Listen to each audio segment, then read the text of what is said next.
Bali nakagawa na pala kayo makarago ng forma kaya ito, inasimbol na. Inasimbol na para sa preparasyon ng pagporma nga ng mga poste. Walang pirasong forma lang pala inasimbol natin, bali kapag tinagpi-tagpi o pinagsama, makakagawa ng 2 poste. 5 plywood lang yung nabili dahil hanggang doon lang nga yung kaya ng budget. Dahil yung 3 plywood, syempre pang forma naman natin sa retaining wall. So bali 4 na poste nga yung aming gagawin para nga dito sa retaining wall, kaya pagkatapos natin mambuhusan, ito ang 2 poste. Ito rin nga yung gagamitin namin para sa kabilang poste naman. Para sa ganun, hindi gano'ng mapagastos. Pagdating nga sa gagamitin plywood para nga sa forma. Dahil sobrang talagang mahal ang mga materials ngayon, kaya ito pala nga yung materials nag-aaray na yung may-ari. Siyempre ang gusto lang kasi na may-ari marangan tong kanilang lupa dahil medyo tagilid kasi yung lupa dito, tapos kapag umulan daw hinaagos na yung mga lupa. Kaya naman pag-isipan retaining wall na yung gagawin imbis daw na sintada para na sa ganun medyo matibay.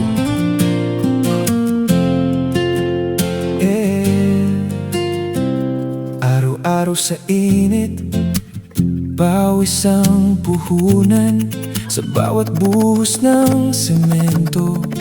Pangarap ang dahilan, hindi biro ang trabaho. Lakas ang kailangan, pero urago ng puso, di basta sumusuko kailanman. Sulit mga kurag, kung mapansin nyo, single lang na bakal yung ating ginawa dito. May sukat lang na 30x30. Ganito lang kasi yung ginawa namin dahil ayaw na may-ari na ilubol dahil yung nga bakod lang, tapos suporta lang kasi ng kanilang lupa para daw mayroon lang arang kaysa hollow blocks. Kasi alam naman natin kapag tinawag na retaining wall, dapat double na bakal, 30x30 yung sukat. Pag dinouble yung bakal, magiging 15x15 na lang yung luwang ng pagitan nga ng bakal. Pero dahil hindi nga kakayanin ng budget na may-ari, kaya ganito na lang nga yung ginawa namin. Mayroon pa nagsabi na sobrang dikit-dikit pa doon ang mga bakal na yan, dapat daw 60x60 pa yung luwang. Pero doon hindi na ako pumayag dahil syempre alam naman natin na sobrang layo na yun ang pagitan kung gagawin natin 60x60. Kaya naman sa 30x30 na space ng bakal ay okay yan, lalo na kung isang plywood lang naman yung taas na ating nga gagawin na retaining wall. Dahil sa babaw kasi nito ay hollow blocks talaga yung ilalagay para nga sa pinakabakod na. Ito kasi bubuhusan namin na retaining wall, halos nakataas lang ito sa lupa. Diyan nga sa pinakalibil ng lupa nila ng 25 cm, kaya naman sobrang tibay na nito. Kaya tara, samahan nyo kami panoorin ito ang pagporma at pagbuhos itong retaining wall na bakod.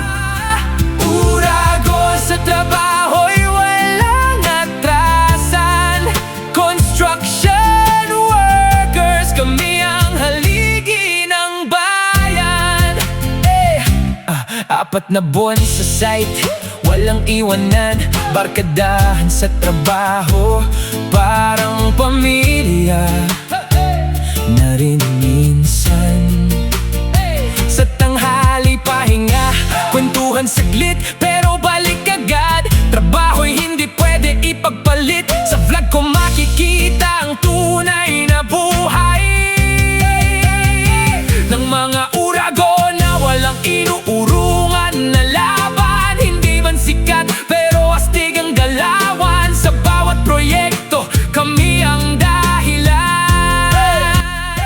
Helmetons! So dito nagbubuhos na pala kami. 1, 2, 3 yung ginagawa namin na ratio ng paghalo nga itong simento, buhangin at graba. 2 buhangin, 3 simento, 1 graba, plus A kung tawagin. Bali yung lapad pa lang aming binubuhusan dito na luwang ng aming lapad nga itong retaining wall ay 10 cm o 4 inches. Para naman siyempre naka-standard tayo. 25 cm naman yung lapad ng ating poste at yung kapal naman niya 20 cm. Ikabilaan siya may nosing para medyo matibay, tapos matatag pa. So bali kapag matapos pa namin itong buhusan, ayun nga, stop muna kami dahil tulad ng sinabi ko, mabigat ka sa bulsa dahil sobrang mamahal na ng mga materialis. Kaya yun, mag-iipon na naman yung may-ari bago nga magpagawa uli. Importante dun, may nasimulan na at may nagawa na. Kaya naman sa paano mga kauragon, abangan nyo lang kailan namin itong umpisan at babalikan para nga i-continue yung paggawa nito. So paano, hanggang sa muli.